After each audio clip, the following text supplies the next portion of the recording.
Nada pra gente começar. Uhum.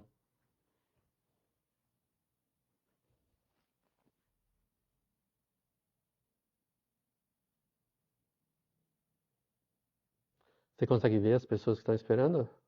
Ainda não. Vamos começar. São três, dois.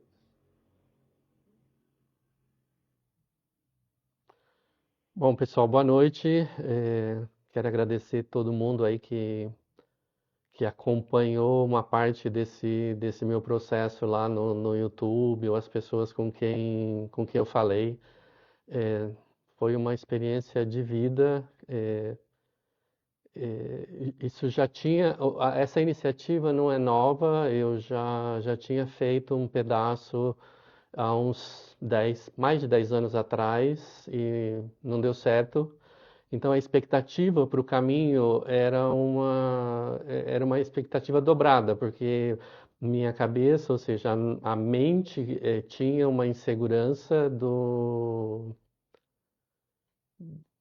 que podia acontecer, né? Ou seja, da outra vez, no segundo dia eu tive problemas, então nessa vez tinha essa expectativa de acontecer de novo, do caminho não dar certo, e o caminho ia ser muito mais longo, porque na primeira vez a minha intenção era fazer 250 quilômetros, e dessa vez era fazer o caminho inteiro, que são mais de 800 quilômetros de caminhada.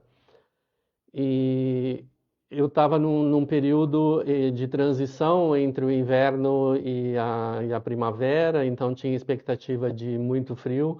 Tanto que esse caminho que eu fiz, que é o caminho francês, ele começa numa cidade da França, então ele começa em Saint-Jean-Pied-de-Port, só que eu não fiz esse pedaço de Saint-Jean até Roncesvalles porque estava fechado ainda. Então, uma parte desse caminho estava fechado e eu resolvi não fazer, começar lá em Roncesvalles. Quando eu cheguei em Roncesvalles, no primeiro dia ainda tinha neve. Eu não peguei neve em Roncesvalles, eu peguei mais para frente, mas eu depois, eu vou falar mais para frente de um outro lugar. Eu acho que foi uma grande ideia não ter feito desde Saint-Jean, porque segundo as pessoas que eu conversei durante a caminhada, Saint-Jean é o pedaço mais difícil do caminho que é feito nos Pirineus da França, né? Então, por isso que eu comecei em Roncesvalles. É, não, muita gente pode me perguntar, tem a ver com religião? Você fez por motivos religiosos? Não, não foi isso. O motivo de eu ter feito o caminho foi bem para desconectar. Eu tinha terminado em agosto do ano passado um trabalho de 7 anos, então eu ia mudar completamente o direcionamento da minha vida, então eu resolvi fazer o caminho para dar ou seja, vamos apagar, não desmerecer todo o conhecimento, mas vamos deixar esse conhecimento de lado e vamos focar nessa outra parte que vem agora, que eu vou falar para vocês no final desse bate-papo de hoje, tá? Então, assim, é um processo difícil e ao mesmo tempo prazeroso, porque assim, se você não gosta de caminhar, eu não recomendo fazer o caminho, nem parte do caminho, porque um dia parece ser muito bom, o outro dia não é tão fácil assim. Então, assim, de Roncesvalles até Zubiri, que é o primeiro pedaço do caminho,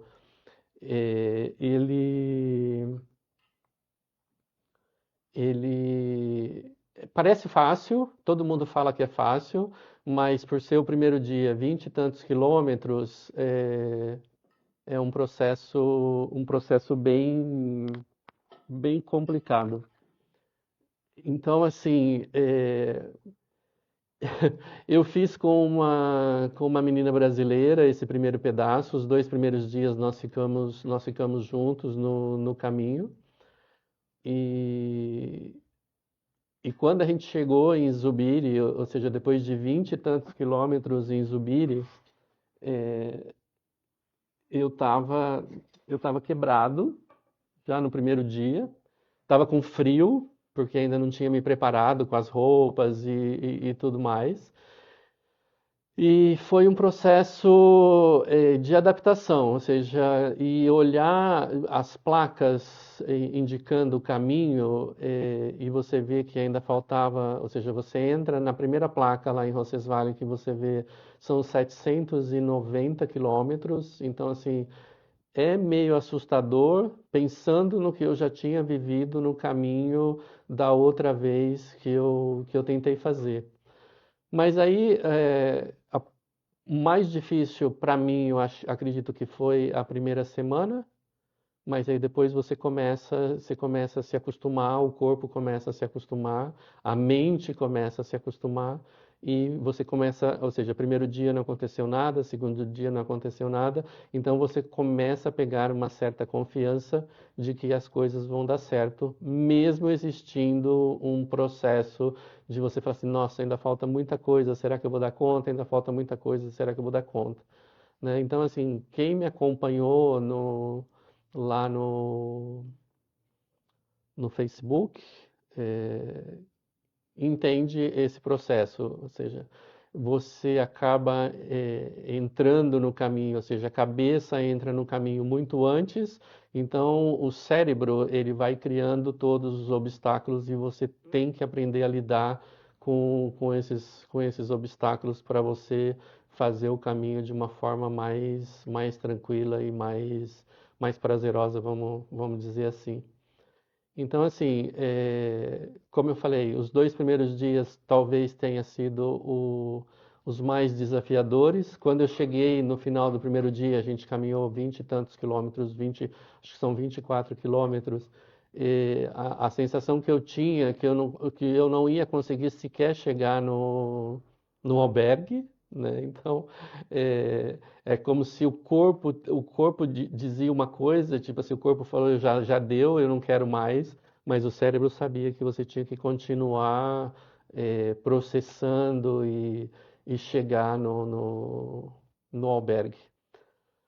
Então, como que é esse processo, né? Ou seja, eu chego em Roncesvalles, faço a inscrição no albergue, o albergue ele abre por volta de meio-dia, 1 hora da tarde, e você faz o seu check-in e nesse albergue você tem direito a uma cama e um banho, tá? Alguns albergues até têm comida, mas alguns você tem que fazer, alguns não, nem comida tem. Então, assim, o albergue você tem direito a uma cama, um banho, eles te dão um lençol descartável, tipo de TNT, e mais uma fronha que você coloca no seu travesseiro. Então, assim, se você quiser alguma coberta, alguns albergues até têm cobertores, alguns albergues não têm.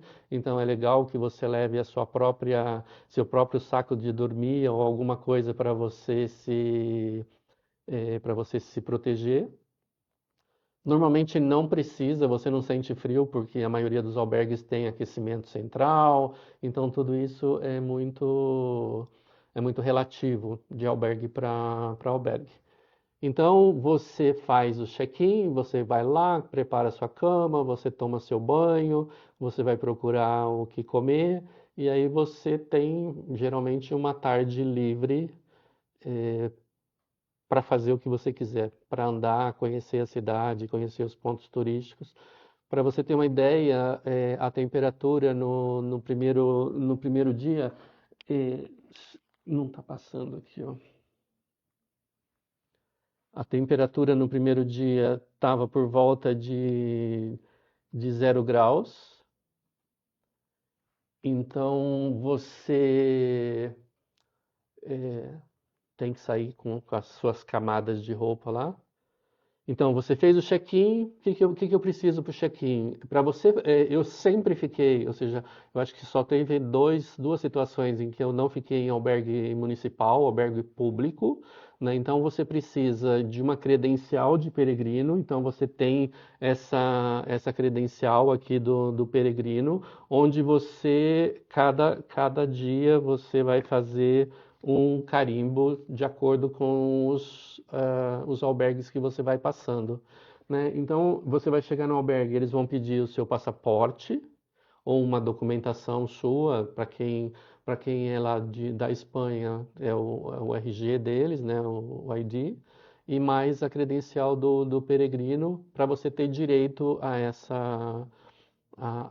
esse quarto, a essa cama e o seu banho. Então, assim, diariamente você vai ter tudo isso. Então, assim, qual foi a preparação que eu fiz para ir para o caminho? Eu caminho muito de natureza. Para quem não me conhece ou está entrando na live pela primeira vez, me conhece sem muitos detalhes sobre mim. Eu já fiz outras caminhadas, não tão grande como essa. Essa eu deixei para fechamento com chave de ouro mesmo, porque era muito tempo e durante o tempo que eu trabalhava eu não tinha tempo para ficar 30 dias, tantos dias fora. Então eu já fiz caminhadas de uma semana, já fiz caminhadas de 3 dias, eu já fiz o caminho em Machu Picchu, já fiz uma caminhada no glacial na Terra do Fogo, já fui para o Nepal. Então, assim, eu tenho esse costume de fazer as caminhadas, mas é isso. E você criar coragem e saber que você ia caminhar por dia lá 5, 6, 7 horas de caminhada, dependendo da quilometragem, dependendo do relevo, né? Ou seja, se é mais acidentado, você vai demorar mais tempo. Eu vou falar um pouquinho lá na frente, quando a gente chegar no Cebreiro, que foi meu grande desafio. Então, assim, foi difícil no primeiro dia? Foi, por causa do corpo não estar acostumado ainda, principalmente de ter uma mochila de mais de 8 quilos nas costas e você ter que caminhar 20 e tantos quilômetros. Então, assim, existe uma dificuldade extra além da dificuldade do trajeto em si, propriamente dito. O que que me ajudou, ou seja, quais eram os meus equipamentos? Aqui tem a bota substituta, né? A outra, né? Que virou agora a oficial. A oficial que eu levei, eu deixei no meio do caminho. Também, se vocês olharem lá no meu Facebook, vocês vão ver a história, né? Eu fiz todo um fechamento com a bota. Então, uma bota muito confortável, ou um sapato muito confortável, um tênis muito confortável, é, a roupa de frio, segunda pele, teve neve, então você precisa se proteger e ter a facilidade de tirar quando você começa a esquentar, porque mesmo com frio você transpira muito, é um esforço bastante grande. E um sticker, um bastão para você se apoiar. No começo da caminhada, o bastão parece ser um incômodo. Você fala, para que que eu trouxe esse negócio só para carregar peso? Porque por mais que ele seja leve, no início é leve, mas no final do dia ele está pesando 1 tonelada. Mas ele te dá muita estabilidade, principalmente nas áreas as áreas mais acidentadas, né?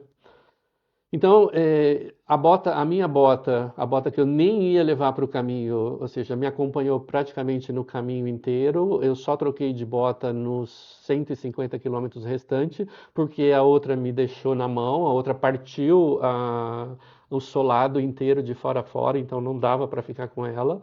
Mas para vocês terem uma ideia, eu nunca tive nenhum dia de caminhada, mesmo depois que eu troquei de bota, eu nunca tive uma bolha no pé, eu não tive nenhum problema nesse sentido. E eu via as pessoas que estavam caminhando lá no albergue, assim, muita gente com band-aids em todos os dedos, bolhas nos pés e tudo mais. Então, assim, para mim, eu falo que o caminho foi muito muito suave para mim, porque eu não tive bolhas nos pés.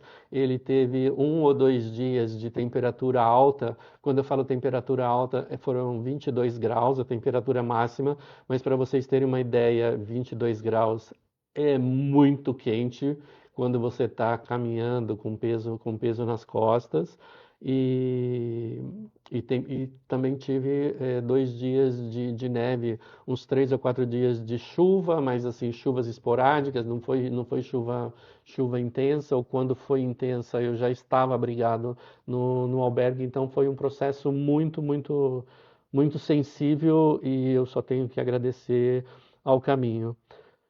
Então, como eu falei para vocês, no primeiro dia foram 22 quilômetros praticamente, e o desnível, ou seja, foi de 310 a 700 e tantos metros de altura. E existe um site na internet, depois, se vocês quiserem, o site me manda uma mensagem lá no Instagram, eu respondo para vocês.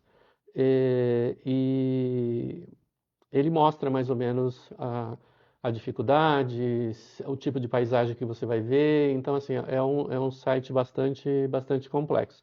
Então, como eu falei para vocês, no primeiro dia, ou seja, a primeira noite que eu dormi no albergue, para mim foi um tanto quanto esquisito, porque era um salão gigantesco, acho que devia ter umas 80 camas, divididos em blocos de 2 beliches, né? A cada 4 beliches era separado por uma divisória, mas assim, você escuta todos os tipos de barulho, você vê claridade e tudo mais. E no dia seguinte, eles acordam a gente às 6 horas da manhã, com uma música, tipo uma música sacra, tocando nos alto-falantes. Eles acenderam a luz e, ou seja, você não, até eu descobrir o que eu estava fazendo, onde é que eu estava, foi um processo bem engraçado. Num primeiro momento foi até assustador, tipo assim, que música é essa? Onde é que eu tô? Mas aí depois você vê que eles estavam te acordando para fazer, para que, ou seja, você dorme no albergue, você entrou a meio-dia do dia anterior, 1 hora do dia anterior, e você tem que sair até no máximo 8 horas do dia seguinte. Então, assim, 6 horas eles despertaram para que você prepare as suas coisas, fecha as suas mochilas, empacota tudo que tem para empacotar, e até as 8 horas da manhã você é obrigado a sair do albergue. Esses são os albergues municipais, tá, gente? Você pode ficar como você quiser, você já tem vários outros albergues, nem todas as cidades têm muitas opções. Por exemplo, em Roncesvalles, que foi onde eu comecei, só tinha o albergue municipal e um hotel, então assim, você não tem muita opção, e só tinha um restaurante. Além do restaurante do hotel, tinha só uma lanchonete lá para você fazer. Então, assim, normalmente você tem acesso à internet e tudo mais para você ter a sua noite de descanso. O segundo dia eu fui de Zubiri até Pamplona. Eu já tinha estado em Pamplona. Eu cheguei para o caminho, ou seja, fui de Madrid a Pamplona de trem. Era para eu ter começado a caminhada no dia 19.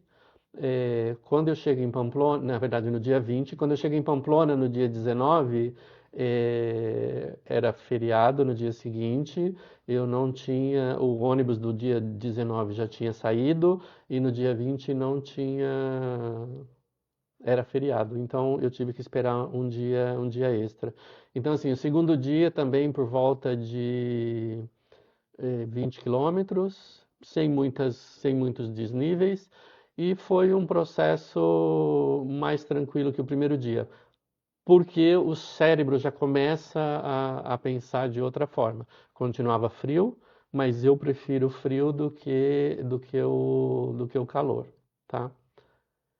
Gente, se vocês quiserem fazer perguntas, vocês podem colocar aí no próprio Instagram, que aí eu vou vendo, parando algum tempo para ver se tem perguntas. E quem ficar até no final da apresentação, depois eu vou explicar o motivo da live e também o novo serviço que eu vou estar me dedicando e vou fazer sorteio de atendimentos também lá no final da live só, tá? Então, se vocês quiserem fazer pergunta, façam perguntas e eu vou respondendo e lá no final eu faço o sorteio. Então, depois de Pamplona, eu fui para um outro vilarejo que chama Puente de la Reina. Aconteceu uma coisa muito engraçada nesse, quer dizer, engraçada entre aspas, né? Porque eu lavei roupa no Puente de la Reina e a máquina era horrível, a secadora era horrível e no fim estava muito frio e a roupa não secou direito. Eu pus uma parte da roupa no varal para fora, conseguiu secar. Uma outra roupa ficou úmida, eu pus numa sacola e alguém pegou essa sacola. Quando eu chego na minha cama para dormir, eu começo a procurar a sacola, começo a procurar a sacola, não acho a sacola e tinha uma pessoa na cama praticamente do lado que tinha simplesmente pegado minha sacola de roupa molhada. Eu não sei exatamente por que que essa pessoa fez isso. Eu falei com ela umas duas ou três vezes, ela simplesmente me ignorou, e aí vocês sabem que a minha paciência é um tanto quanto restrita, né? Na quarta vez eu já falei um pouquinho mais alto com a pessoa e a pessoa acabou me devolvendo a roupa. E assim, eu não consigo entender por que que, ou seja, todos estamos no caminho, todos estamos passando pelas mesmas dificuldades, e eu não entendo por que que alguém vai pegar roupa. Teve outra situação em que a pessoa pegou o tênis de uma outra pessoa. Supostamente, entende-se que a pessoa pegou o tênis enganado, mas, ou seja, você pega um tênis que é maior do que o seu pé, porque o tênis que ficou era dois números menores, não era parecido com o tênis que foi subtraído, vamos dizer assim. E, e a pessoa não percebe quando vai colocar o tênis no dia seguinte que houve um equívoco, vamos dizer assim, ou a pessoa fez de propósito. A gente nunca vai saber disso, né?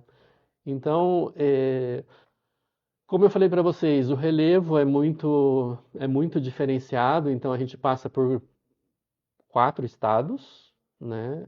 Então, assim, varia muito o terreno.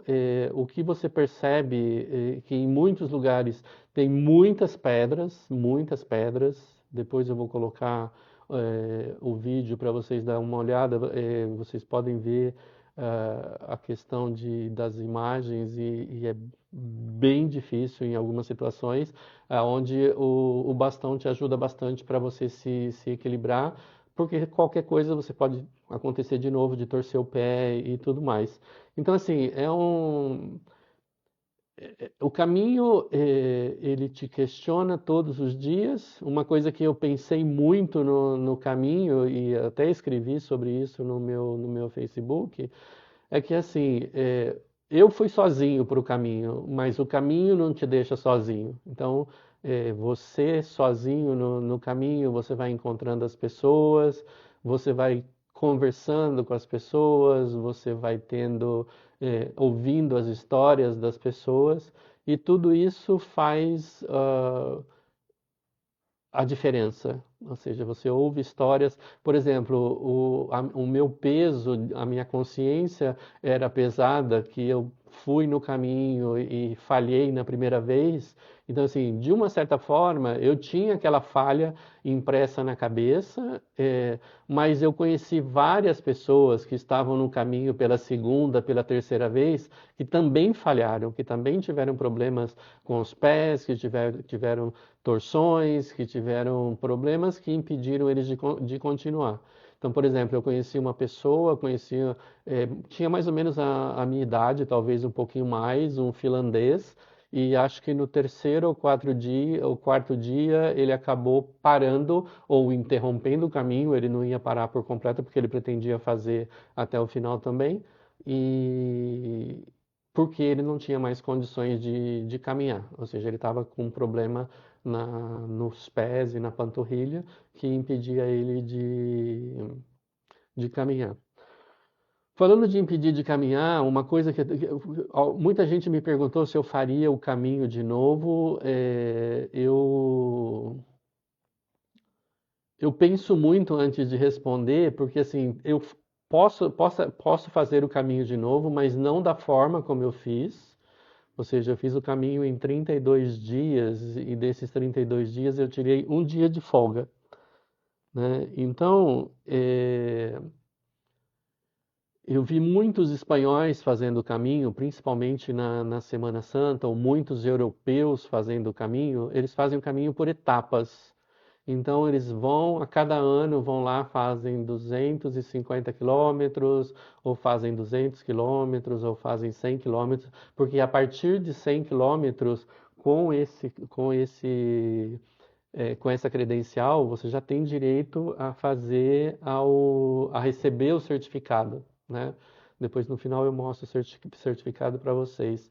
Então, assim, muita gente faz por etapas e talvez esse é o melhor processo para você fazer o caminho, você programar. Talvez para nós brasileiros, ou seja, ir todo ano lá para a Europa para fazer o caminho, talvez fica difícil, mas se permitir descansar mais. Eu sei que depois que você acostuma o corpo, ele quer fazer, quer terminar, tanto que nos primeiros dias eu chegava nos albergues por volta das 2, 3 horas da tarde, e depois no restante eu era um dos primeiros, um dos cinco primeiros a chegar no albergue, né? Eu não tinha problema de chegar lá e não ter espaço, mas talvez não é a melhor forma de fazer o caminho, porque você suga demais a energia do seu corpo, né? E chega uma hora, ou seja, uma determinada idade, que é o meu caso, depois dos 60, você você tem que pensar muito no seu corpo, o quanto você está se exigindo, né? Então, assim, cada dia você vê um pôr do sol diferente, um nascer do sol diferente, uma lua diferente. Então, assim, quem acompanhou o processo em tempo real lá no Facebook viu essas imagens e tem umas passagens muito interessantes que você sai de manhã, tá frio, depois esquenta um pouco, começa a chover. Teve um dia que durante o caminho eu fui aplicando algumas técnicas que eu aprendi eh, eh, de hiperconsciência, de você fazer meditação e tudo mais. Quando eu fiz a meditação dos cinco elementos, quando eu fiz a meditação do elemento ar, tinha um vento que quase carregava, eu com a mochila, acho que ele quase carregava junto. Então, é difícil você dizer que existe uma monotonia no caminho, porque é um albergue diferente, é uma paisagem diferente, um dia tem pedra, outro dia você caminha próximo da rodovia, outro dia você caminha no meio do mato. Então, assim, não tem uma coisa que fala, isso virou rotina, é chato. Tem sim um pedaço do caminho que é um pedaço mais muito plano. Então, assim, você caminha no reto, são três ou 4 dias, se eu não me engano, e o último dia é mais chato ainda, porque quando você chega no albergue, o albergue ele está no centro da cidade, e a cidade é um pouquinho grande, então você acaba andando mais de 6 quilômetros dentro da cidade, né? E isso acaba sendo chato, porque é, você não foi para o caminho para andar no meio da cidade, né? Mas aí a hora que você chega lá no centro da cidade, essa cidade se chama Logronho, né? É a capital do estado de Navarra. É, o albergue é belíssimo, muito bonito, e do lado do albergue tem a Catedral de Logronho, que é uma coisa fantástica, fantástica. Ou seja, as catedrais de Logronho, de Burgos, de Astorga, de Lyon, a Catedral de Santiago, são assim coisas gigantescas, maravilhosas. Então, assim, para chegar, você demora, mas quando você chega lá, você dá aquele alívio, aquela respirada profunda e lembra que quando um cansaço é físico, você toma um banho quente que te reconecta a alma, vamos dizer assim, e aí você está pronto para outra. O que mais é difícil, às vezes, você chega cansado e o albergue tem escada para você subir. Às vezes um lance de escada, dois lances de escada, e a última coisa no mundo que você quer é subir escada, mas é o que tem. Então, isso fica bem legal.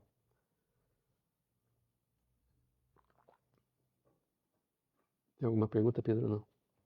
Não, tem gente te dando um oi, Aham. tem bastante gente falando que entraram na live. Ah, legal. Bom, obrigado quem tá aí na live. Lembra-se que, para quem me conhece ou para quem me acompanha, é,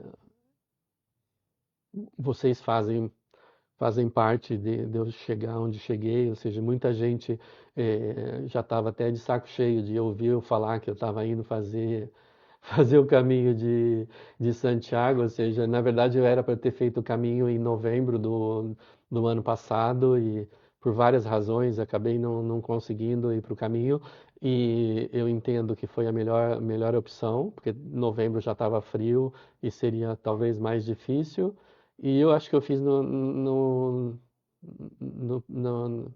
na hora certa. É que assim, gente, depende muito do que você gosta. Se você gosta de frio, faça o caminho na época que eu fiz. Ou seja, eu fiz de meados de março até meados de abril. Tinha a temperatura por volta de 12, 15 graus. Para mim era uma temperatura perfeita.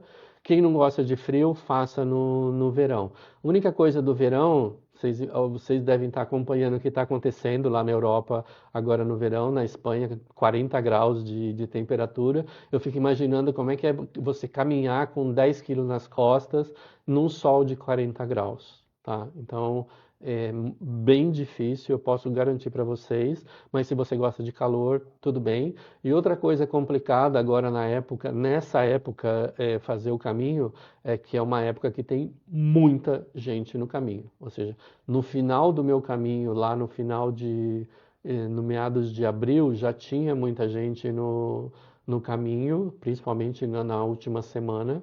Então, assim, depende muito do que você escolhe, de como você quer fazer o caminho. Então, ou seja, cada dia é uma experiência.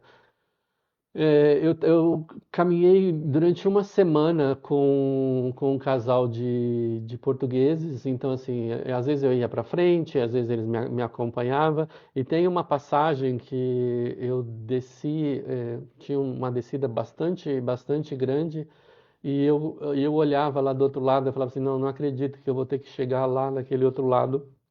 E quando eu chego lá do outro lado, o casal de portugueses, eles tinham ficado bem para trás, e eu lá do outro lado eu vejo eles exatamente no pedaço que eu fiz, e que eu falei assim, meu Deus, eu não quero chegar lá do outro lado, então eu vi que provavelmente eles deviam estar pensando a mesma coisa, ou seja, eles estão vendo o João lá do outro lado na subida, e eles vão ter que fazer a mesma coisa.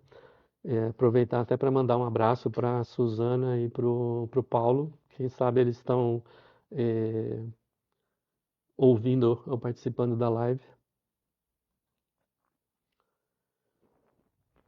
Outra coisa que você pode fazer também, que é interessante, ou seja, você pode fazer o caminho do jeito que você quiser, o caminho leve, o caminho pesado. Existe uma rede de suporte muito grande no caminho. eu usei essa rede nos trajetos superiores a 25 quilômetros. Então, assim, quando tinha 25 quilômetros ou mais, eu despachava uma parte da minha mochila, ou seja, ficava só com o essencial. E tem gente que faz o caminho inteiro dessa forma. Então, assim, eles só caminham com uma mochilinha nas costas, com a água, com algum tipo de comida.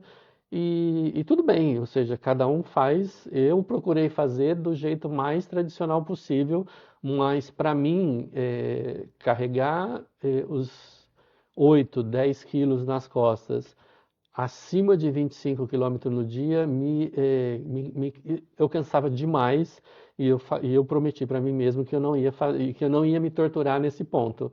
Então, assim, caminhar para mim é tranquilo, caminhar até uns 20, 22, 23 quilômetros com 8, 10 quilos nas costas é suportável, mas acima de 25 não dá para fazer. Ou seja, muita gente fazia, ok, mas eu não fiz. E conheci outras pessoas, conheci um espanhol também que era nessa mesma condição, ou seja, eu não vou carregar peso demais nas costas porque eu já tenho uma certa idade e eu posso comprometer minha coluna por besteira, né? Então, assim, se eu tenho a possibilidade, existe essa rede de transporte, eh, você pode fazer. Até um amigo meu brincou comigo, se falou assim, acho que você está indo muito rápido e provavelmente você está indo de Uber. E tem no meio do caminho, se você quiser chamar um táxi, eles vão te recuperar. Claro que em alguns lugares não dá, porque você caminha num espaço estreito, mas aí você vai ter que caminhar até um determinado lugar e aí eles te pegam no táxi e levam no albergue onde você quer ficar. Eu até, quando eu comentei, né, que eu caminhar 6 quilômetros para chegar no albergue, eu estava conversando com uma peregrina e ela me falou que, quando eu falei para ela, eu achei chato caminhar 6 quilômetros, ela falou assim, eu não caminhei não, eu peguei um táxi. Então, assim, você pode fazer isso, né? E, por exemplo, se você não quiser ficar no albergue municipal, que dependendo, tem albergues que tem quarto com 4 camas, com 6 camas, com 15 camas, com 50 camas. Então, assim, você não quer ficar no albergue? Muita gente que eu conheci no caminho, eles não ficavam no municipal, porque eles preferiam ficar num albergue que os quartos eram menores, que tinha o menor número de gente, né? Então, é possível isso também. Então, assim, você vai dar o tom do seu caminho, você vai dizer o tipo de conforto que você quer. Por exemplo, o dia que eu fiquei para descansar, que eu tirei, ou seja, eu cheguei na cidade, tirei mais um dia para descansar, eu escolhi um albergue melhor e foi a melhor escolha que eu fiz, porque eram só 4 camas melhor, 4 beliches, né? 8 camas, mas eu fiquei sozinho num quarto e a cama ainda tinha uma cortininha assim, então assim, total eh, conforto. E, claro que você vai pagar mais por isso, né? Então você escolhe o tipo de caminho que você vai fazer. Então, assim, você vai evoluindo na sua viagem. Para vocês terem uma ideia, o horário que eu saía para caminhar por volta das 7h30, mais ou menos, ainda estava escuro. O sol o dia começava a clarear por volta das 10, 15 para as 8. Então às vezes eu saía, a gente saía em grupo porque alguém tinha lanterna, aquelas lanterninhas que bota na cabeça, eu não tinha. E também ou seja, saía esse grupo e depois acabava se distanciando, porque, ou seja, cada um tem o seu tempo, cada um para comer num determinado tempo, cada um para tomar água num determinado tempo. Essa hidratação é muito importante, né, para você não se desgastar demais. Então é um processo muito, muito interessante. Então, assim, como eu falei para vocês, as cidades principais, que são as cidades capitais dos estados, a igreja é sempre incrível, é uma grande construção. E outra coisa que é legal, é assim, muita gente, pessoas do país, vê os peregrinos e acaba vindo conversar com você. Então, assim, o que eu mais escutei no caminho eh, era o bom dia e bom caminho. Então, assim, muita gente vem perguntar. Quando eu cheguei em Burgos, por exemplo, uma senhorinha veio conversar comigo. Eu estava passando por uma praça, tinha sentado para descansar um pouco, e ela veio conversar comigo para saber de onde eu era e tudo mais. E a primeira coisa, ou seja, bom dia, bom caminho, e isso vai criando uma rotina, né? Então, assim, quando você passa pelas pessoas no caminho, também, independente do idioma dessas pessoas, o bom caminho é comum para todo mundo. E nem todo mundo vai fazer o caminho inteiro numa tacada só, mas eu conheci várias pessoas que fizeram e mais legal de tudo é quando eu vou falar lá na frente, quando eu fiquei hospedado num albergue chamado O Encontro. Então, assim, Burgos é uma cidade muito bonita, uma cidade grande. Aí, outra coisa que você vai ver muito no caminho, todas as igrejas, muitas igrejas, tudo, assim, eu nunca pensei que eu fosse ficar, como se diz, contente em ver uma igreja, porque assim, às vezes você caminha, você não vê nada, e às vezes, normalmente a cada 3, 5, 8 quilômetros tem um vilarejo. Tem lugares que demora mais, tem lugares que são 12, 15 quilômetros. E quando você vê uma igreja, mesmo que quando você vê ela está lá no horizonte, você acha que está perto, mas ainda falta umas 2, 3 horas para você chegar lá. Mas o fato de você visualizar a torre da igreja já é um alento, né? Você fala assim, eu vou chegar lá e é o fim do meu caminho por hoje. E todas as igrejas, a maioria das igrejas, na torre da igreja tem ninhos de cegonha. Você vê muito isso por todo lado no caminho, mas não são ninhos pequenininhos, gente. São ninhos bem, bem grandes que você a vista de longe. E eu tenho várias fotos da cegonha no ninho ainda. É bem legal. E aí você vai vendo as histórias, né? Eu conheci gente do mundo inteiro. Uma coisa que eu achei bastante legal, eu conheci um grupo da Coreia do Sul. E a Coreia do Sul, a maioria das pessoas que eu conversei, eles conheceram o caminho através do livro do Paulo Coelho, né? Então, assim, eles sabem que o Paulo Coelho é brasileiro, eles sabem da história do caminho através desse livro. E era bem legal quando você falava que era brasileiro e eles perguntavam se você estava fazendo o caminho por causa do livro. Inconscientemente pode-se dizer que sim, porque foi a primeira vez que eu ouvi falar do caminho, mas como não é a primeira caminhada que eu faço, então assim, fazia parte da minha lista de não vou deixar de caminhar antes de morrer, era fazer o caminho de Santiago. E lembrando que o caminho de Santiago, ele tem várias diferenciais, vamos dizer assim. Eu fiz o caminho francês, tem o caminho do norte, tem o caminho primitivo, tem o caminho português, ou seja, tem muitos caminhos que você pode fazer além do caminho francês para Santiago de Compostela. Eu conheci uma brasileira que ela estava fazendo o caminho pela 7ª vez, tá? Então, assim, vale a pena? Vale. Eu fiquei num albergue em Logronho, que era um albergue da Igreja Católica, que eles contaram a história de um padre que fez o caminho por 42 ou 43 vezes. Ele não lembrava mais a quantidade de caminho que ele já tinha feito. Então, assim, cada um faz por seu motivo e, como eu falei, pretendo fazer o caminho de novo, talvez esse caminho não mais, mas uma coisa que eu quero sim fazer e que eu vi que pode ser feito é é, você faz um curso e vai ser voluntário para cuidar de um albergue, né? Desses albergues que recebem os peregrinos.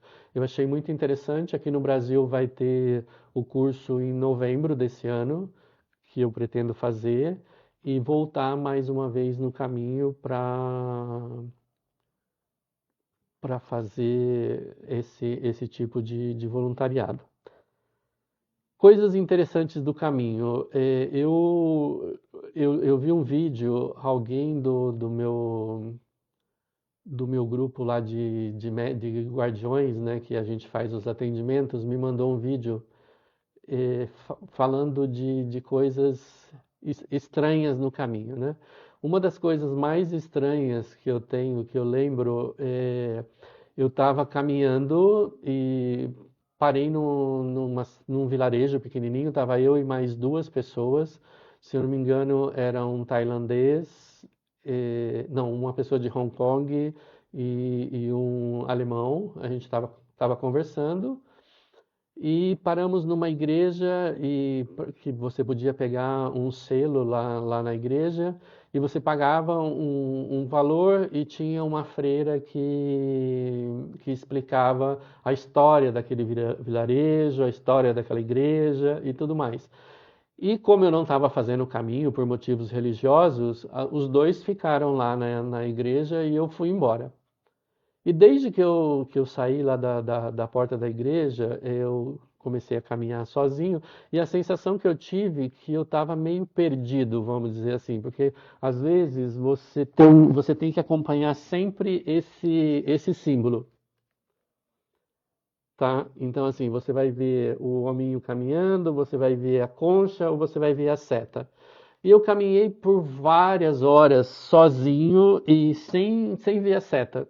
E a sensação que eu tinha é que eu estava perdido. E eu falei assim, gente, se eu tiver que voltar tudo isso, eu vou sofrer muito, né? Porque não era um lugar muito reto, então assim, tinha altos e baixos.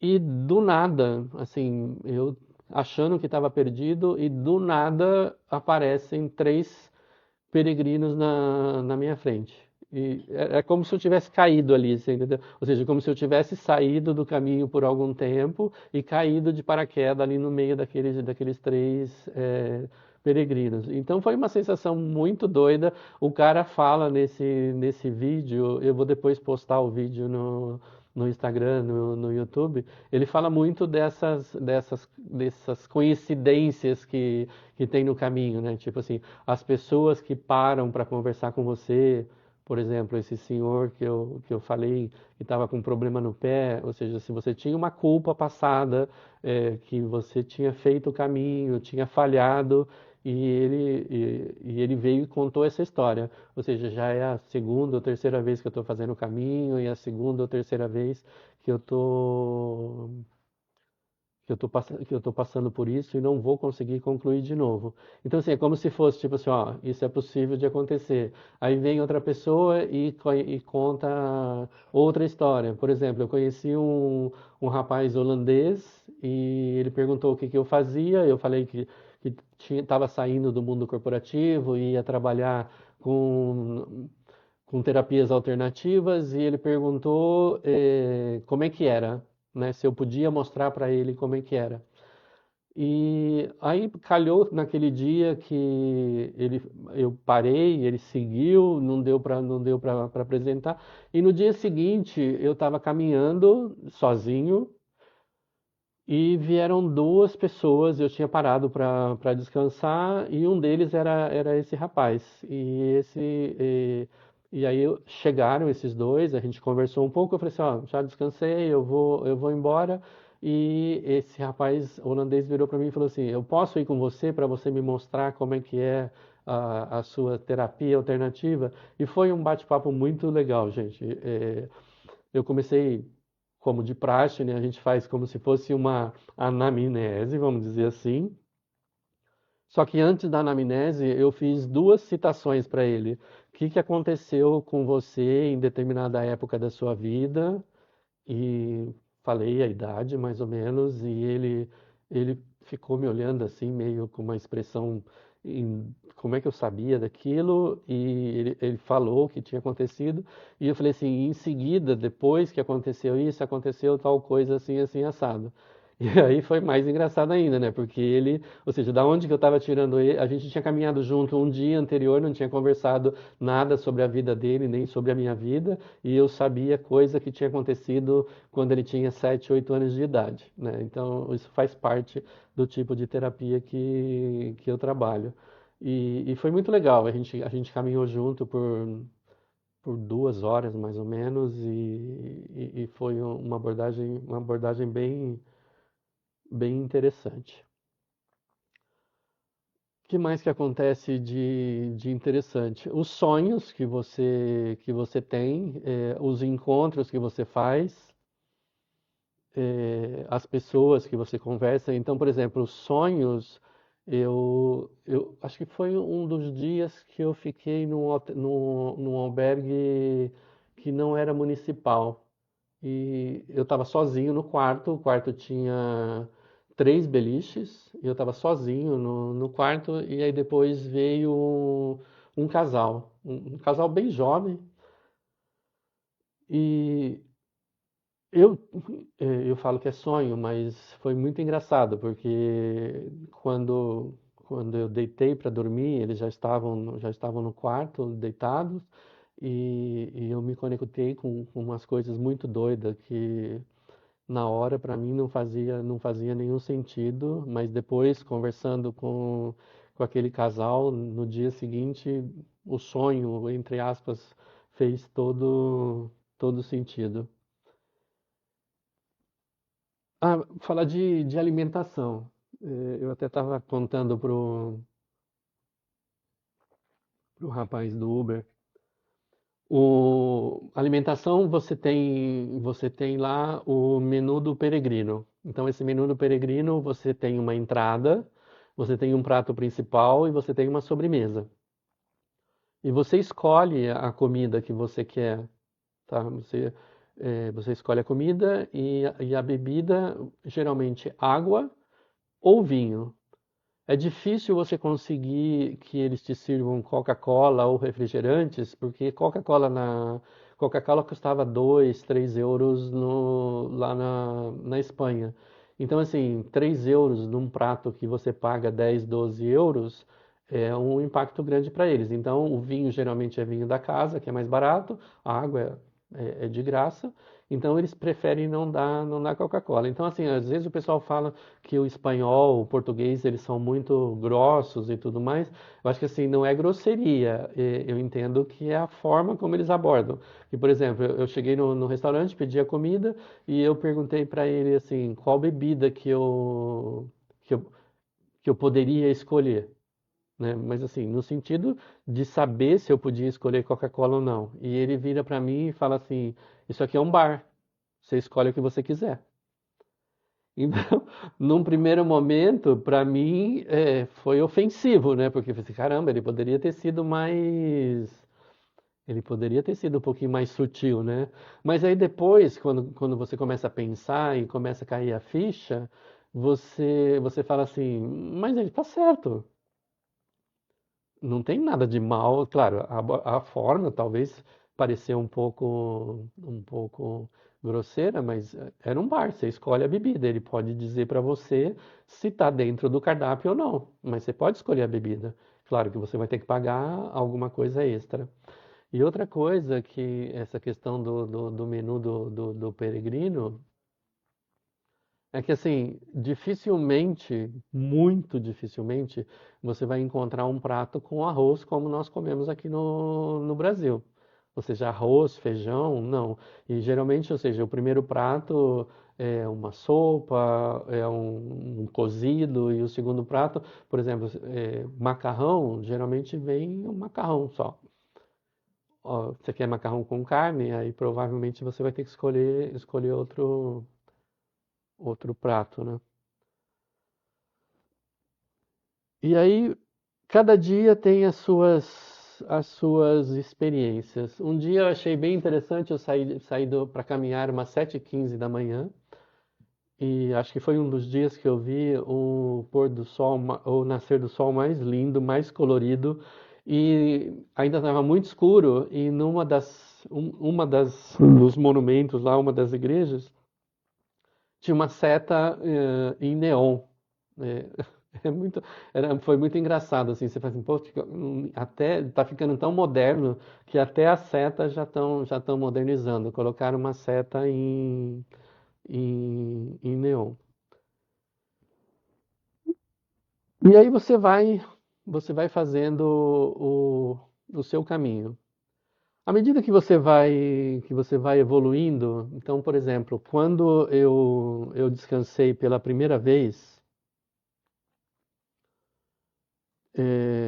foi em León.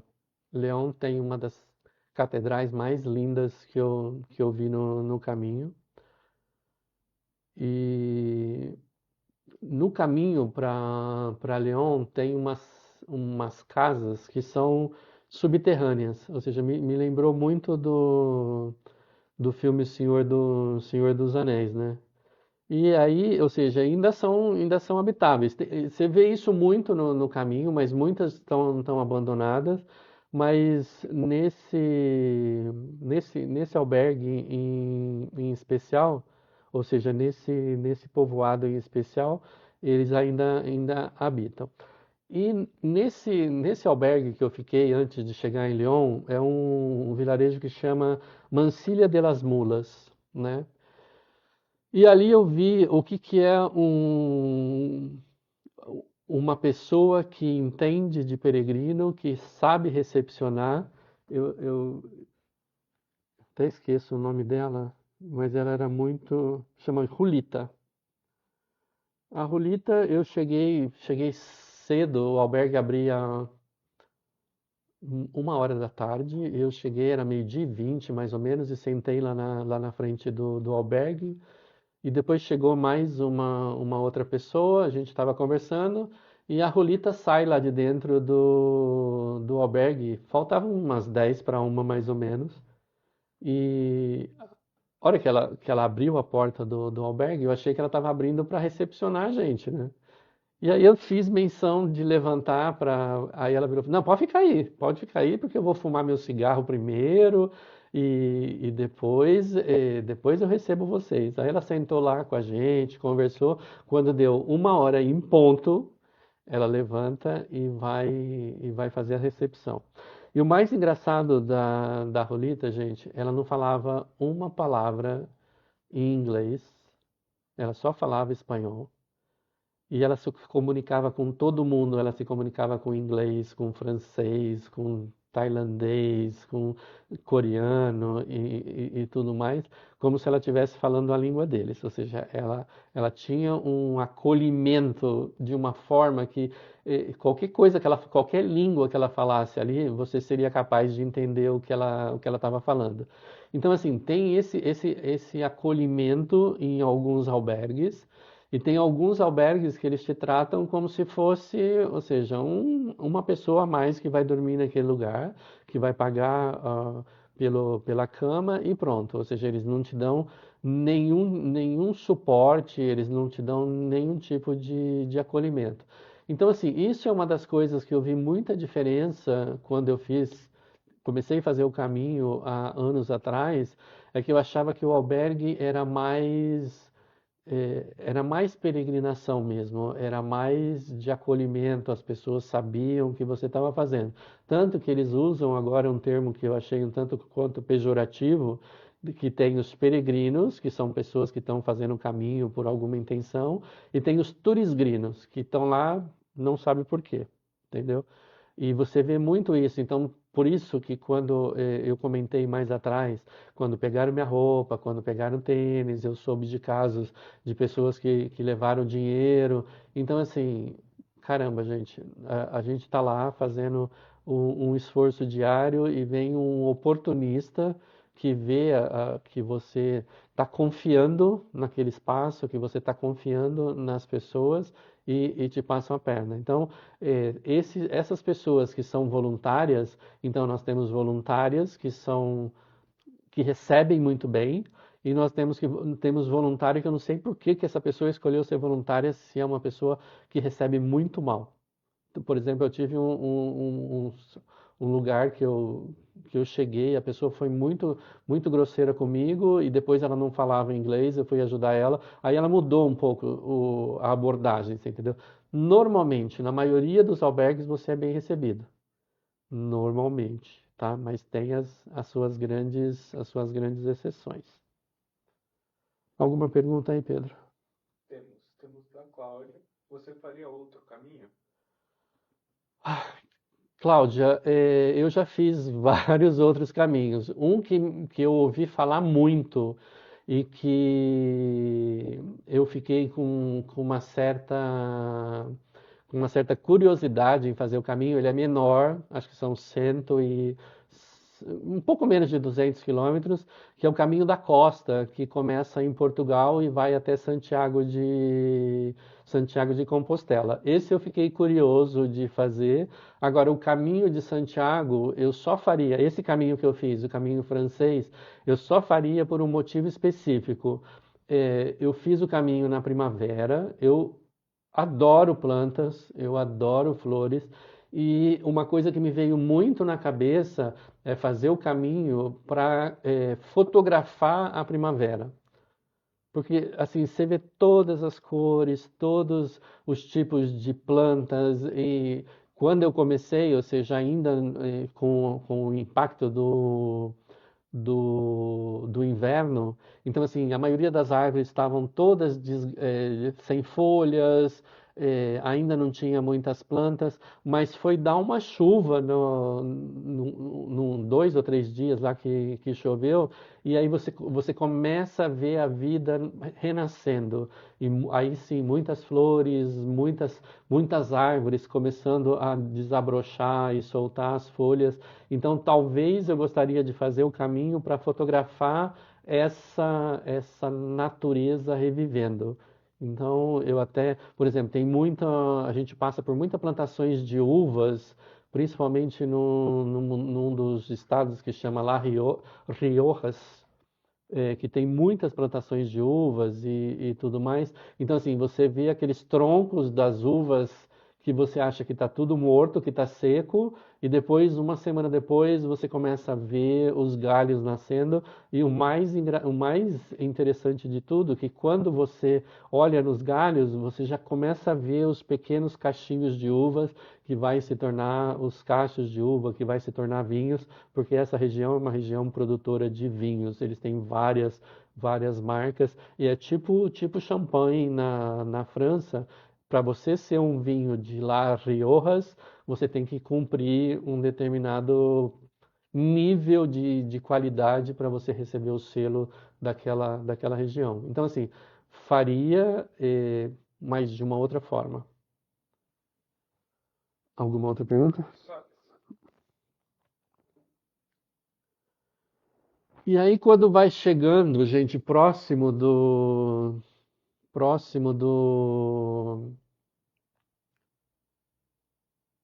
ou seja, eu já estou lá no vigésimo dia e tudo mais. Aí vem de novo aquela, ou seja, a mesma sensação que eu tive quando eu entrei para o caminho, ou seja, eu entrei para o caminho uns 10 dias antes na minha cabeça.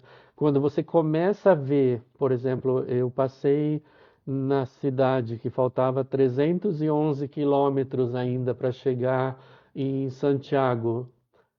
E aí você começa a pensar, e o que que eu vou fazer depois dos 311? E, e aí você começa a pensar como se tivesse perdendo alguma coisa, né? Como se estivesse chegando próximo de uma, de uma conclusão que talvez você não fez ainda na sua cabeça, não, não preparou ainda que, ou seja, tudo tem um fim, tudo acabou, ou seja, o que tinha me levado para o caminho foi um encerramento, e eu estaria chegando no caminho e depois o que que eu ia fazer? Um, um amigo meu também falou assim: ah, você chega lá em Santiago e você volta e faz o caminho inverso, né? Ou seja, chega em Santiago e volta. Eu pensei muito nessa questão que ele trouxe, mas depois que eu cheguei em Santiago, ou seja, depois que eu estava lá, depois do segundo dia, que eu acho que do segundo dia que eu estava em Santiago, ou seja, eu cheguei em Santiago no dia seguinte eu fui para Finisterre, e aí eu comecei a pensar, e na frente do albergue que eu fiquei, era exatamente a rota dos peregrinos que estavam chegando a Santiago. E aquilo, de ver os peregrinos chegando, eu até fiz um pedaço inverso, e aí comecei a acessar algumas coisas que não me trouxeram assim boas recordações. O que que eu quero dizer com isso? Do mesmo jeito que hoje eu estou com 61 anos, eu penso em coisas do meu passado que eu não quero acessar mais, ou que eu entendo que eu já acessei o suficiente, que eu já processei o suficiente, e a sensação que eu fiquei em fazer um pedaço inverso do caminho é como se eu fosse acessar algumas memórias que não foram tão prazerosas.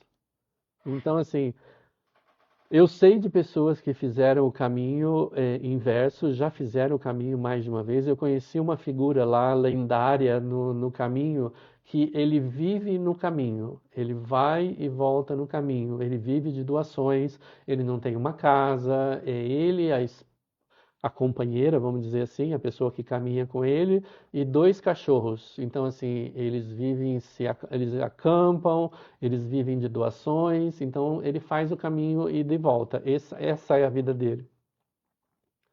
Mas eu acho que, para mim, o que vale é sempre ir para frente. Por mais que eu tenha que, às vezes, acessar e reprocessar algum período na minha vida que possa ter me trazido algum desconforto, eu prefiro sempre ir para frente.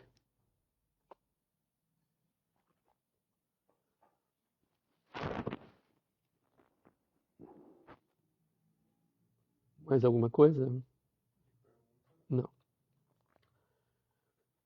E aí, gente, quando eu chego em Santiago, é, é uma sensação muito. Antes de Santiago, deixa eu falar no trajeto que eu fiz de novo quando eu machuquei o pé. Então, assim, processando na minha cabeça, é como se eu quisesse tirar a satisfação com aquela pedra ainda, ou seja, aquela pedra ainda estava entalada na garganta. E se você for pensar nisso, tem muito a ver com alguns momentos das nossas vidas que a gente acha que processou, que a gente acha que resolveu o que tinha que resolver, e, e, e você viu que não. Então, assim, a sensação que eu tinha é que eu ia encontrar a pedra. E quando eu saí ou seja, eu fui de Astorga até Fonsebadon, né?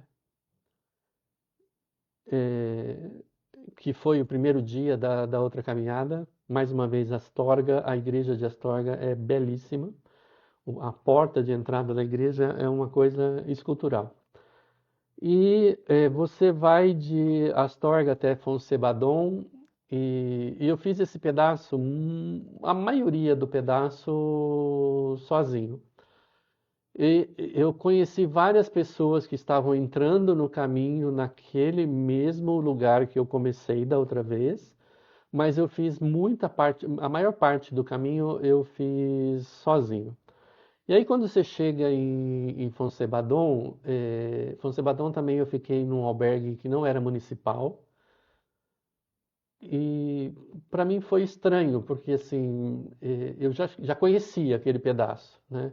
Só que a natureza, como eu falei, o caminho, ele foi muito bom comigo. E assim, gente, eu adoro frio, adoro neve. Aí eu estava sentado no albergue, depois que eu já tinha tomado meu banho, depois que eu já tinha feito o meu check-in. E aí eu estou olhando assim pela janela, eu começo a ver algumas coisas caindo. A princípio eu achei que fosse chuva, né? Mas aí eu parei para prestar atenção e eu vi que era neve. E eu achei engraçado porque eu não tinha visto nenhuma indicação de neve na internet. Não, não falava nada de neve. Então, nevou aquela tarde inteira. E quando foi no dia seguinte que eu saí para caminhar, estava nevando fraquinho. Tinha nevado a noite inteira. Estava nevando fraquinho. E eu falei assim, eu vou sair assim mesmo, porque muita gente falou que ia ficar no hotel até esquentar um pouco mais, e eu falei que eu ia sozinho. Era umas 7h15 da manhã, ainda estava escuro, estava nevando, e eu caminhei um determinado pedaço, já tinha saído do vilarejo, tudo, já estava um pouco distante, e aí a neve começou a aumentar muito. E nesse trajeto de Fonsebadon até Ponferrada, é onde tem um marco do caminho, que é a Cruz de Ferro, tá? E eu ficava pensando, será que eu consigo chegar na Cruz de Ferro? Porque aí vem um monte de bobeira na cabeça, né? Ou seja, você está sozinho, nevando, eu tive que colocar minha capa de chuva porque estava nevando muito forte. E aí, quando chegou num determinado momento que eu senti que eu estava realmente sentindo frio, eu chego num determinado momento, eu falei assim, gente, e agora que eu tô sozinho, se acontece... Aí você começa a lembrar daqueles filmes que as pessoas morrem congeladas, alguns minutos na neve. Você ouve falar tanta besteira e o cérebro começa a te pregar as peças, né?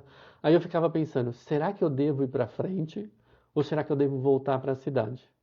E eu falei assim, não, eu vou continuar seguindo. Aí eu cheguei na Cruz de Ferro, e quando eu cheguei, ou seja, passei na Cruz de Ferro, nevando, quando eu chego no topo do morro que eu ia subir, tinha uma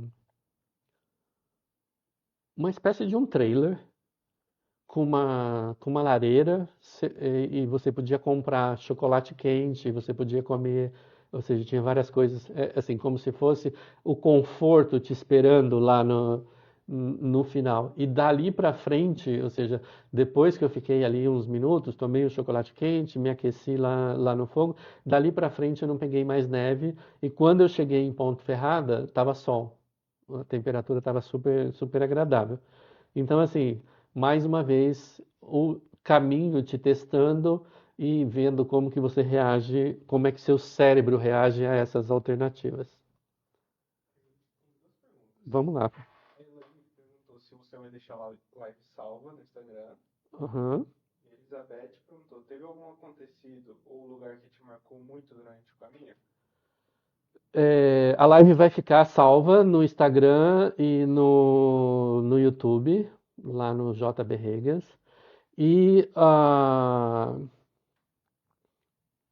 o pedaço que mais me marcou no caminho é o que eu vou contar um pouquinho mais para frente agora, que desde quando eu ouvi, ou seja, desde quando eu entrei no caminho, todo mundo me falava do o sebreiro, o sebreiro, o sebreiro, o sebreiro.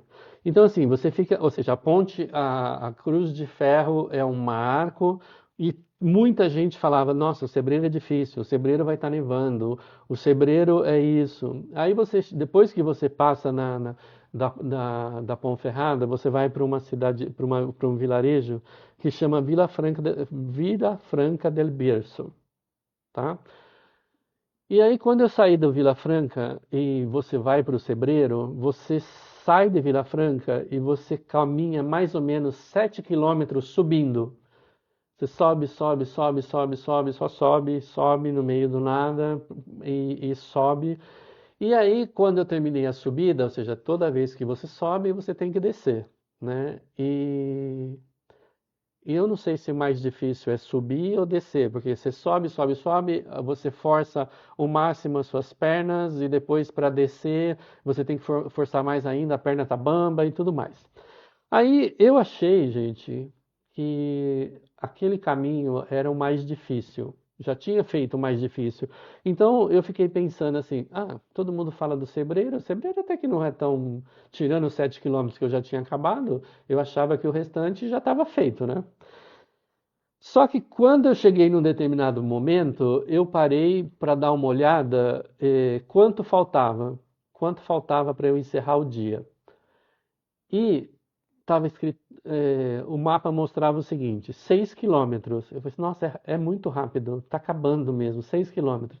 Só que quando eu olhei o tempo que faltava para eu chegar no Sebreiro, faltavam 3 horas. Eu falei assim, não, isso tá errado. Porque normalmente, gente, em 1 hora a gente faz alguma coisa em torno de 4 a 5 quilômetros. Tá? Então, assim, se tinha 6 quilômetros, era 1 hora e pouquinho que faltava na minha cabeça. E faltavam 3 horas. Eu falei assim, eu acho que eu dancei. Eu achei que lá fosse o mais difícil, só que o difícil vai chegar, o difícil está pela frente. E aí você entra para o meio da floresta e você começa a subir, subir, ou seja, não tem mais como voltar. Você sobe, sobe, sobe, sobe, sobe e sobe de novo. E quando chega num vilarejo muito pequenininho, que você vê, começa a ver as casas de pedra, que você, ou seja, veio uma alegria forte para mim. E eu falei assim, cheguei no Sebreiro, mas não era, gente. Ainda faltavam 3 quilômetros para chegar no Sebreiro. E o mais engraçado é que assim, vamos subir, se sobe, ou seja, dali para frente é só subida ainda. E num determinado, faltavam mais ou menos 1,5 km, eu encontrei um cara de Nova Zelândia, e ele estava deitado no caminho, e ele virou para mim e falou assim, aonde que esconderam esse sebreiro? Porque assim como eu, ou seja, ele também estava, que era só o pó, né? E o que mais me marcou no Sebreiro é assim, é uma imagem que eu tenho quando eu chego lá, quando eu chego perto do Sebreiro, ou seja, na entrada do vilarejo, tem um cara tocando gaita de fole e um carro, ou seja, um cara inteiro de vermelho tocando gaita de fole, um carro vermelho.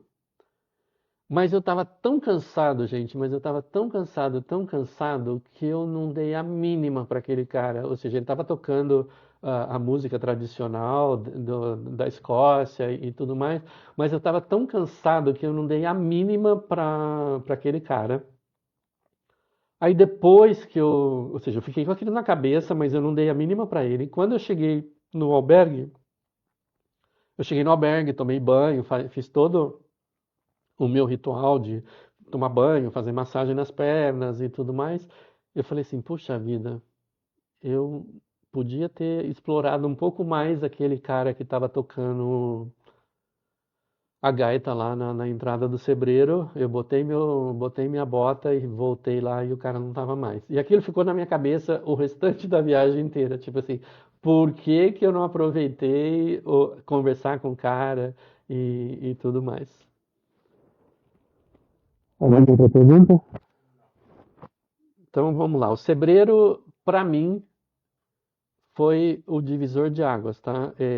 Lembra que eu não fiz o Saint-Jean, que dizem que é o mais difícil do caminho. Para mim, o mais difícil foi o Sebreiro. Quando eu saio de Sebreiro, que eu vou para o próximo vilarejo, tem uma estátua de São Bento. E é bem engraçado que você tem que atravessar uma rodovia para tirar foto. Eu fui lá tirar foto da estátua. E o mais engraçado é que eu tirei foto e foi tão automático aquela foto que depois que eu estava indo embora, que eu paro para prestar atenção, eu até postei no meu Facebook na época, nos pés do São Bento, nos pés da estátua, o pessoal cola um monte de band-aids, sabe? Tipo, como se ele tivesse pedindo ajuda ali para chegar no que falta, né? Ou seja, do Sebreiro para frente já faltam cento e poucos quilômetros. E aí foi onde eu deixei, depois do Sebreiro, foi onde eu troquei de bota. E aí tinha uma preocupação, bota nova, cuidado com o pé e tudo mais. Mas a outra bota que está aqui comigo, ó, tá aqui do meu lado, a outra bota. A bota e os bastões. Mas ela fez muito, muito bem o papel dela. E outra coisa, depois do Sebreiro, nós tivemos 2 dias de grande nevoeiro, mas nevoeiro assim de você não ver uma árvore ali na frente. E se você ver, eu tenho várias fotos do caminho como se fossem portais, você entendeu? Eu vou colocar lá também no Instagram e no YouTube para vocês darem uma olhada. É como se fossem portais. E você chegar num vilarejo todo de pedra, que quase você não vê ninguém nesses vilarejos além dos peregrinos, é como se você estivesse entrando numa outra dimensão. Eu até tenho um vídeo que eu fiz, eu não sei se vocês lembram de filme de terror, quando você vê uma pessoa no meio do mato sozinha e que ela vai ser atacada por alguma coisa, e você se pergunta assim, quem é que vai no meio do mato sozinho? E você se pega no caminho nessas mesmas condições, ou seja, no meio de uma floresta, sozinho, e foi muito engraçado. Eu até fiz um vídeo e falando exatamente isso, ou seja, quem é que vai numa floresta sozinho e fica imaginando sair um monstro do pântano, né? Coisa do gênero. E aí, quando eu chego numa cidade chamada Sarria, eu estava chegando bem cedo, é um dos menores, ou seja, são 20 e poucos quilômetros também, e eu vejo um cara com um polvo assim pendurado num espeto, chamando, olha, vem comer polvo aqui. Eu falei assim, nossa, se eu chegar lá em Sarria tão cedo, o albergue vai estar fechado, eu vou ter que esperar, pois eu vou comer esse polvo, o polvo à la galega, uma coisa assim maravilhosa. Quem nunca comeu, provem, porque é uma coisa de louco. E aí eu postei isso também no meu Facebook, uma espécie de uma oração que tá que você encontra no caminho, que chama Utreia et Suseia, que significa uma bênção para os peregrinos. Só que eu acho que assim, a gente já estava praticamente no final do percurso quando você recebe a bênção. Mas eu acho que eu precisava daquela bênção antes, viu, gente? Antes de chegar no Sebreiro, talvez eu precisava dessa bênção. Eu já tinha ouvido a expressão quando eu estava, se eu não me engano, em Logronho, que é logo no começo, mas eu não fui procurar essa informação na internet, e aí eu vi depois que era uma oração. E aí, o último dia, você caminha, você para numa cidade que chama O Pedroso, né? Você para num vilarejo, um albergue super, super gostosinho. Eu acabei me ferrando nesse albergue, me ferrando entre aspas, né? Porque tinha camas unitárias e tinha beliches. Eu peguei e falei assim, hoje eu vou querer uma cama unitária, não quero ninguém dormindo na beliche em cima.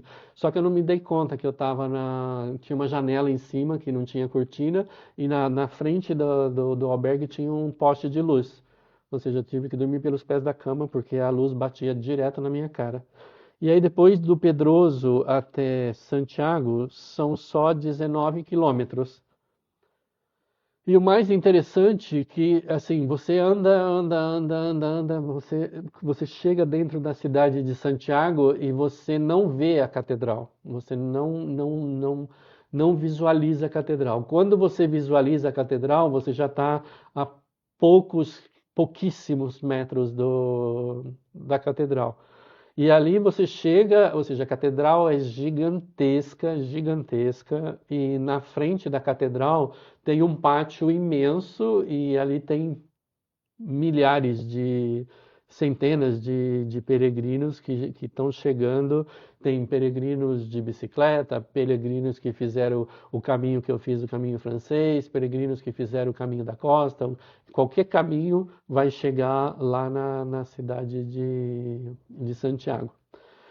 E aí você chega em Santiago, ou seja, você chega no quilômetro zero do caminho francês para Santiago. E aí eu descobri, gente, que, entre aspas, o caminho não tinha acabado. Ainda faltavam 100 quilômetros. Por quê? Porque antes das descobertas das Américas, as pessoas que faziam o caminho, qualquer caminho que eu chegava em Santiago, eles entendiam que fiz terra, que significa fim, ou seja, fiz terra é uma palavra galega. A palavra correta é finisterre, que era o fim do mundo. Então, assim, as pessoas iam de Santiago até Fisterra, que era o fim do mundo, porque eles entendiam que dali para frente só tinha mar, que eles não conheciam ainda as Américas. Aí eu fui até Fisterra, mas eu não fui caminhando 100 quilômetros, tá?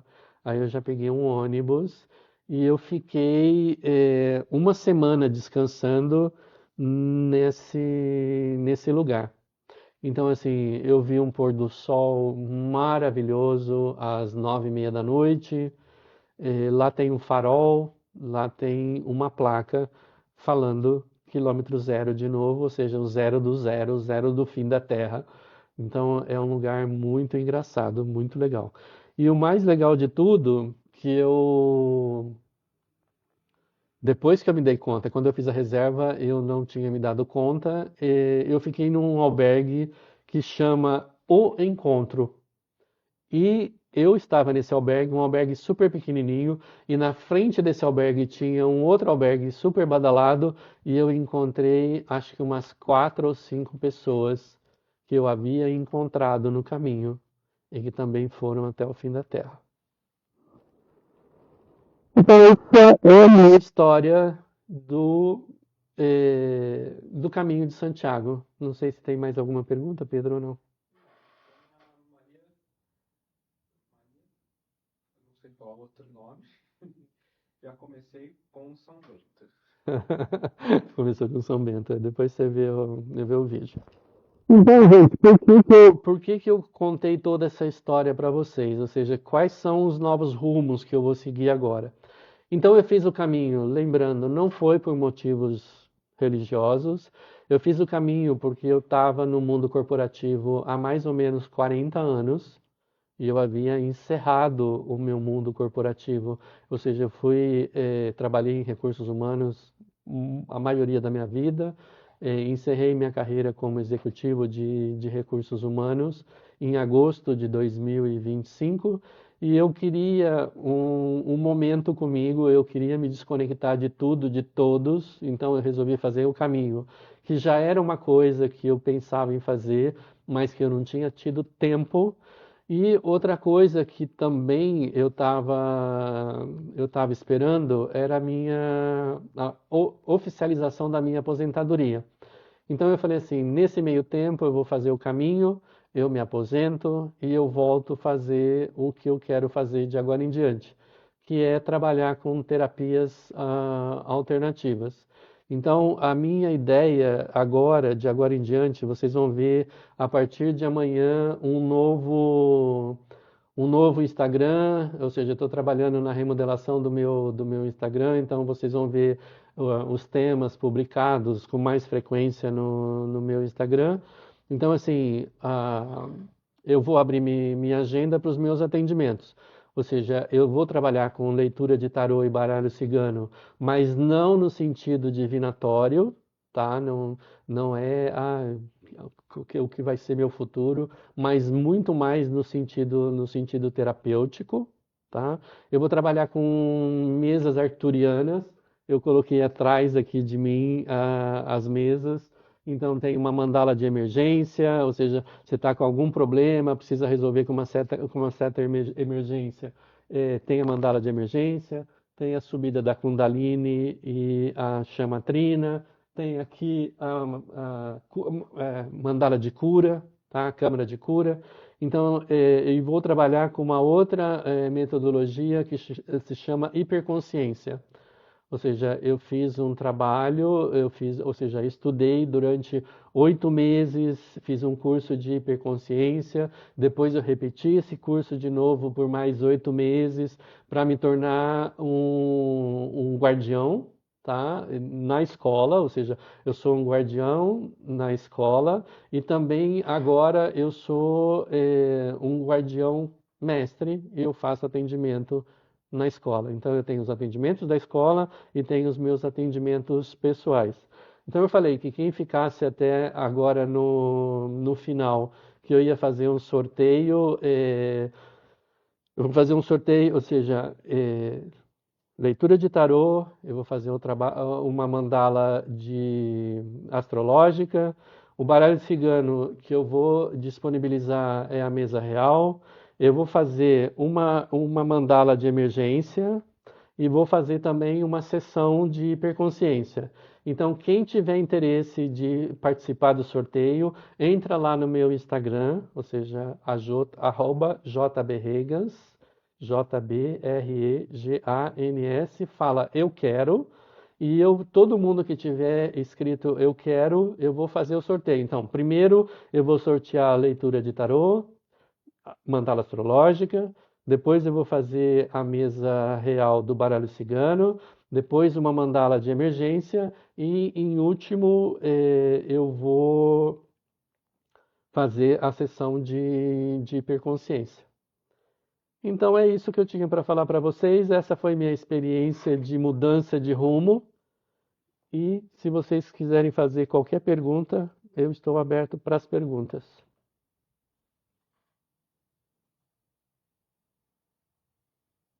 Não esqueça, é só fazer eu quero lá e eu vou ver todo mundo que interagiu e vou fazer um sorteio. E aí amanhã é quinta-feira, na sexta-feira eu comunico todo mundo que participou e que foi sorteado, eu comunico também pelo Instagram e já disponibilizo para vocês a live no Instagram e no YouTube. Beleza? Não tivemos mais perguntas. Eu agradeço a todos que participaram e é isso.